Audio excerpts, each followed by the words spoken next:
Welcome back to A Plus Parents, everyone. And with me today is Jenna Edwards. And I have to tell you, first of all, I'm going to start out this way. So Jenna has been a celebrity. Uh, yeah, so I'm just going to go right there right now. So she's appeared in a television series, and so we're going to talk about that. But her background is she grew up in she calls it the cornfields of Minnesota. Grew up really kind of struggling, trying to make it. She met her husband, and when she met her husband, as later in life, right? But as she met her husband, they've been together now for 25 years. They left from Minnesota.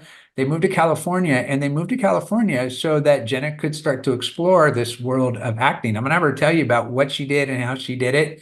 And so, if you remember now, for some of our younger listeners, you may not remember this show, but if you're parents and you're listening, you probably remember the TV series. There was a movie that first came out a long time ago, but then the TV series called Buffy the Vampire Slayer. So, if you remember that, Jenna was cast in that show and she was in some of the final episodes. And I'm going to let her tell you what happened, what her character did, because it's kind of cool how that all came together as well.